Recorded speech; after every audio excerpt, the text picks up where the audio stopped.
नमस्कार। हिमाचल बुलेटिन में आपका स्वागत है। पेश है आज के समाचार। मुख्यमंत्री श्री जयराम ठाकुर और प्रदेश भाजपा अध्यक्ष श्री सुरेश कश्यप के नेतृत्व में प्रदेश भाजपा के एक प्रतिनिधिमंडल ने आज राजभवन में राज्यपाल श्री राजेंद्र विश्वनाथ आर्लेकर से भेंट की। प्रतिनिधिमंडल ने राष्ट्रपति श्री रामनाथ कोविंद को राज्यपाल के माध्यम से प्रधानमंत्री श्री नरेंद्र मोदी की पंजाब यात्रा के दौरान पंजाब सरकार द्वारा सुरक्षा व्यवस्था में की गई चूक के संबंध में ज्ञापन सौंपा। प्रतिनिधिमंडल ने इस घटना की उच्च स्तरीय जांच करवाकर दोषियों के विरुद्ध सख्त कार्रवाई करने का आग्रह किया। इस अवसर पर मुख्यमंत्री श्री जयराम ठाकुर ने कहा, देश के इतिहास में ये पहली बार इस प्रकार की घटना हुई जब देश के प्रधानमंत्री 5 तारीख को फिरोजपुर में लगभग 42,000 करोड़ से भी ज़्यादा के उद्घाटन और शिलान्यास करके पंजाब के विकास के लिए एक बहुत बड़ा योगदान देने जा रहे थे। तो वहाँ कांग्रेस की सरकार ने जिस प्रकार से गैर जिम्मेदाराना व्यवहार किया और प्रधानमंत्री जी को उस सभा में पहुँचने, उस कार्यक्रम में पहुँचने से पहले कुछ लोगों ने रोक दिया और वो संभव है कि सरकार के इशारे पर ही एक तरह से वो सारी घटनाक्रम वहाँ पर घटित हुआ है। हम इसकी कठोर निंदा करते हैं। आज हमने महामहिम राज्यपाल महोदय जी को ज्ञापन दिया है कि इस सारे संदर्भ में उच्च स्तरीय जांच होनी चाहिए और जो दोषी हैं उनके खिलाफ कड़ी से कड़ी कार्रवाई होनी चाहिए। देश के यशस्वी प्रधानमंत्री नरेंद्र मोदी जी जो संवैधानिक दायित्व का निर्वहन कर रहे हैं प्रधानमंत्री के बतौर पर, और इससे बढ़कर के मैं कहना चाहूँगा कि आज वो देश की नहीं दुनिया के सबसे लोकप्रिय नेता हैं और उनकी सुरक्षा किस प्रकार से गैर जिम्मेदाराना तरीके से पंजाब की सरकार ने वहाँ पर खतरे में डाली, तो ये सब चिंता का विषय है। और चिंता का विषय ही नहीं, मैं समझता हूँ कि पंजाब सरकार जो कांग्रेस पार्टी की सरकार है उनकी एक तरह की द्वेष की एक भावना इसमें दिखती है। और ऐसी परिस्थिति में मेरा फिर से इस बात के लिए ज़ोर से आग्रह है कि इसमें निश्चित रूप से कठोर कार्रवाई होनी चाहिए जो दोषी है। प्रधानमंत्री जी को लगभग 20 मिनट तक एक जगह सड़क पर रुकना पड़ा और अंततः काफिला मुड़ करके फिर वापस जो है वो प्रधानमंत्री जी का वहाँ से चला गया। तो ये परिस्थिति अगर निर्मित हुई है तो ये कांग्रेस पार्टी की सरकार के तौर तरीके जिस प्रकार से बदले की भावना से, द्वेष की भावना से, घृणा की भावना से जो कार्रवाई की गई है उसकी पूरे देश में, पूरे प्रदेश में जितनी भी निंदा की जा सकती है वो कम है। मुख्यमंत्री श्री जयराम ठाकुर ने आज शिमला में राज्यपाल श्री राजेंद्र विश्वनाथ आर्लेकर के साथ राजभवन में मौसम की पहली बर्फबारी का आनंद लिया। राज्यपाल ने मुख्यमंत्री के साथ राजभवन परिसर का दौरा भी किया।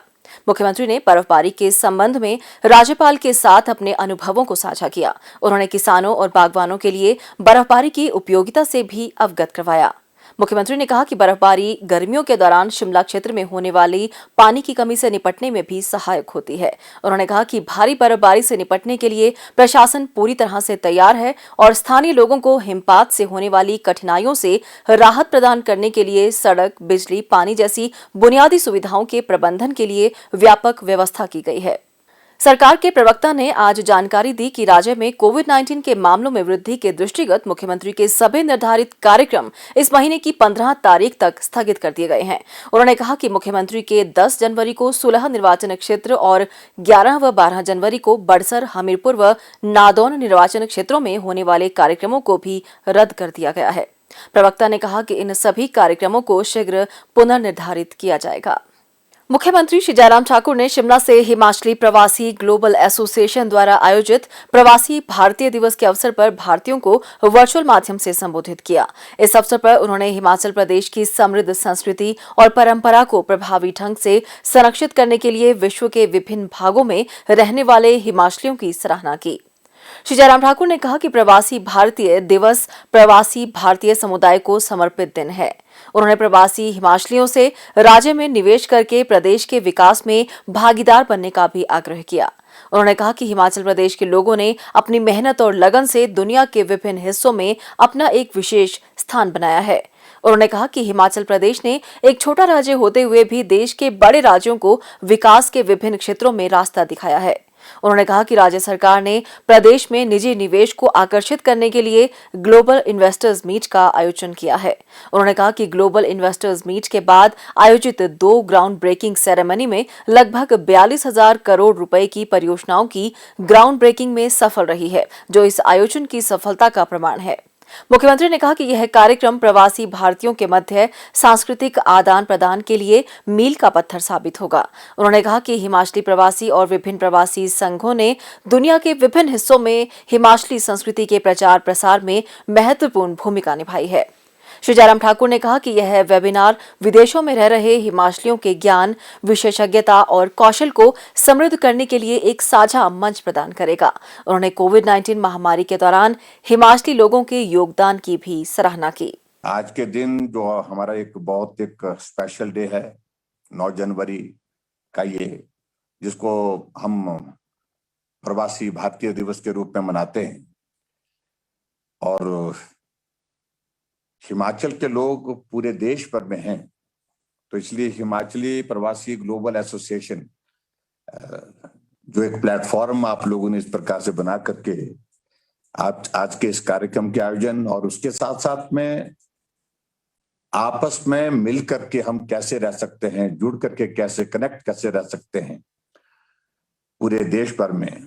हम हिमाचल के हैं, दुनिया के किसी भी हिस्से में रहते होंगे, लेकिन उसके बावजूद हम अपनी भावनाओं के माध्यम से, अपनी संस्कृति के माध्यम से, अपने जो हिमाचल के उस एक रिश्ते के नाते से आपस में कनेक्टेड रहें। ये बहुत ही एक बेहतरीन आप लोगों ने प्रयास किया, उसके लिए मैं आप सबको बधाई देता हूं। अभी हम जो प्राइवेट सेक्टर की इन्वेस्टमेंट को हिमाचल प्रदेश में और भी अट्रैक्ट करने के लिए हम प्रयत्न कर रहे हैं। इसलिए ईज ऑफ डूइंग बिजनेस में हमने बहुत सारे इनिशिएटिव लिए, और जहां हिमाचल 16वें 17वें स्थान पर था, अब हम 7वें स्थान पर हैं पूरे देश भर में ईज ऑफ डूइंग बिजनेस। तो हमने काफी उसमें जंप लिया है, बेहतर किया है। तो आप सबसे जो इंटरेक्ट कर रहे थे अभी हम, तो कुछ बातें आपके माध्यम से हमारे ध्यान में आई हैं कि जो हमको हिमाचल प्रदेश में करनी चाहिए। और जैसे कहा कि एक या तो इसका मिनिस्ट्री के साथ कोई हमको पोर्टफोलियो या अलग से बना करके इसको जो बाहर के लोग, जो हिमाचल के लोग विदेशों में रह करके बहुत अच्छा काम कर रहे हैं, अगर विदेश में रह करके अच्छा काम हो रहा है लेकिन रह करके काम कर रहे हैं, उनकी मदद कैसे हो सकती है, उनके इश्यूज को हम कैसे ले सकते हैं, उनके समाधान की दृष्टि से हम क्या कर सकते हैं, वो महत्वपूर्ण है। मैं समझता हूँ कि बहुत महत्वपूर्ण है जो सुजेशन दी है, उसमें हम देखते हैं कि कैसे उसको जोड़ सकते हैं। हिमाचल की संस्कृति से लेकर के आप लोगों ने अपनी अभी तक भी इतना दूर रहने के बावजूद भी अपनी उस पहचान को बनाए रखा है, कनेक्ट करके रखा। मैं देख रहा हूँ सभी लोगों ने हिमाचल प्रदेश की अपनी टोपी पहन रखी है, मुझे बहुत अच्छी बात लगी। ये टोपी हमारा हिमाचल की एक पहचान है। हिमाचल प्रदेश सर्व अनुबंध कर्मचारी महासंघ की राज्य व जिला कार्यकारिणियों के एक प्रतिनिधिमंडल ने आज मुख्यमंत्री श्री जयराम ठाकुर से उनके आधिकारिक आवास ओक ओवर में भेंट की। प्रतिनिधिमंडल ने राज्य में कर्मचारियों के अनुबंध कार्यकाल को 3 वर्ष से घटाकर 2 वर्ष करने के लिए मुख्यमंत्री का आभार व्यक्त किया। हिमाचल बुलेटिन देखने के लिए सब्सक्राइब करें YouTube channel IPR Himachal, follow करें ट्विटर @DPRHP, लाइक करें Facebook page information and public relations department Himachal Pradesh, visit करें वेबसाइट www.himachalpr.gov.in। इस अंक में इतना ही, कल फिर होगी मुलाकात, दीजिए इजाजत, नमस्कार।